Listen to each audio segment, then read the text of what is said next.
नमस्कार। श्री राम नवमी अर्थात राम जन्मोत्सव के इस पावन पर्व पर डेली आवाज की टीम की ओर से भारतीय जनमानस और विश्व जनमानस को ढेर सारी शुभकामनाएं। चलिए आज डेली आवाज इस राम नवमी के पर्व पर आपको भारत के एक महान संत से मिलवाते हैं जो कि जुहू इस्कॉन से हैं। इनका नाम है प्रभु सूरदास। प्रभु सूरदास मुंबई से हैं जो कि वाइस चेयरमैन हैं इंडिया एडवाइजरी कमेटी के और ये भारतीय कला क्षेत्र के ट्रस्टी भी हैं। आइए श्री राम नवमी के अवसर पर इनके विचारों को हम जानें। सादर वंदन प्रभु जी। हरे कृष्णा। हरे कृष्णा। आपका डेली आवाज के मंच पर बहुत बहुत स्वागत है। बहुत बहुत धन्यवाद आप सबका जी। प्रभु जी, जैसा कि हम सबको मालूम है कि रामनवमी का पर्व है जो कि जनमानस बहुत जोर शोर से मनाते हैं। बहुत धार्मिक अपना बहुत बड़ा पर्व है ये। तो आज उसी पर्व की महत्ता को लेकर मैं आपसे कुछ प्रश्न करने वाली हूँ। बहुत बहुत धन्यवाद आपका। जी जी।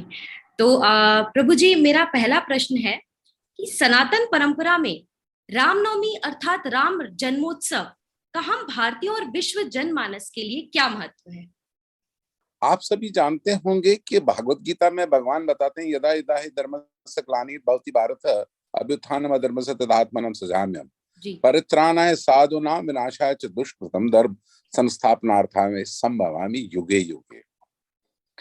तो इसका कारण मेन है, भगवान जब भी आते हैं धर्म को स्थापित करने के लिए आते हैं जी। तो हम देखते हैं कि भगवान राम दशरथ के पुत्र बन के त्रेता में पधारे, क्योंकि सभी देवताओं ने बड़े विस्तृत से पूजा किया था कि भगवान आने चाहिए ताकि वो अपने पार्षदों के साथ आए। और हम देख रहे हैं कि भगवान जो हैं अपने भाई लक्ष्मण, भरत और शत्रुघ्न के साथ पधारे। ये सभी विष्णु तत्व है, जीव तत्व नहीं है। और भगवान ही स्वयं आते हैं इस धरती पे, क्योंकि ब्रह्म संहिता में भी ब्रह्मा जी कहते हैं अद्वैतम अच्युतम अनादि अनंत रूपम आद्यम पुराण पुरुषम नव यौवनम च। The supreme personality of God, जो भगवान श्री कृष्ण है, भगवान जो है वो अपने विभिन्न रूपों में पधारते हैं और उसमें सबसे बड़ा एक भगवान का रूप है मर्यादा पुरुषोत्तम श्री राम। बिल्कुल बिल्कुल जी। प्रभु जी, मेरा दूसरा सवाल है, हम सबको राम जन्मोत्सव कैसे मनाना चाहिए? देखिए, भारत भूमि जो है जहां पर भगवान का अवतरण हुआ है, भारत भूमि तो हुई जन्म जार जन्म सार्थक करी करो परोपकार। जिसने भी भारत में जन्म लिया है, चाहे वो हिंदू हो, मुसलमान हो, क्रिश्चियन हो, बौद्ध हो, उन्हें भगवान का जन्मदिन मनाना चाहिए।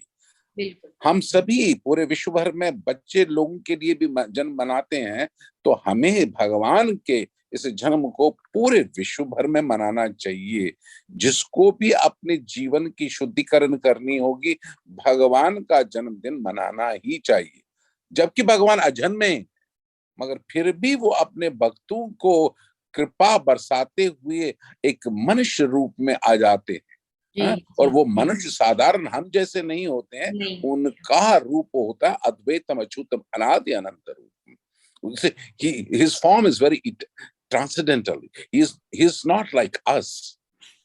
So इसलिए हम सभी भारतीयों को हर जगह पूरे विश्व भर में जन्म दिवस मनाना चाहिए, क्योंकि हमारे जीवन का शुद्धिकरण होगा।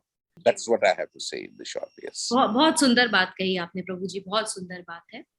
प्रभु जी, मेरा तीसरा प्रश्न है कि परब्रह्म राम का भारत कैसा होना चाहिए जो पूरी दुनिया के लिए एक मॉडल बने? देखिए, आप लोगों ने सब सुना है, हम सब लोगों ने बचपन से सुना है, भगवान मर्यादा पुरुषोत्तम राम का जो पूरा उस वक्त अयोध्या था, उसमें सभी चाहते हैं राम राज। करेक्ट? क्यों चाहते? क्योंकि वहां पर कोई सबकी सुनवाई थी एंड सब कोई प्रसन्नचित्त था, क्योंकि वो वहां पर कोई दुखी नहीं था। कोई भी दुखी नहीं था। तो इसमें हमारे लीडर्स का, हमारे प्रजा का संपूर्ण रूप से ये समझना होगा कि वास्तविकता में सच्चाई, ट्रुथफुलनेस, मर्यादा, how how an ideal son should serve the father. अब रामचंद्र स्वयं भगवान हैं, मगर दशरथ की एक बात पे उन्होंने पूरा अयोध्या छोड़ दिया। जी जी जी प्रभु जी। मेरा अगला सवाल है प्रभु जी, राम राज्य को परिकल्पना में भारत के सच्चे गुरुओं की क्या भूमिका होनी चाहिए? उन्हें प्रीवियस आचार्यों से डिबेट नहीं होना चाहिए। तद्विधि प्रणिपातेन परिप्रश्नेन सेव्या उपदिक्षन्ते ज्ञानम ज्ञानेन तत्वदर्शन।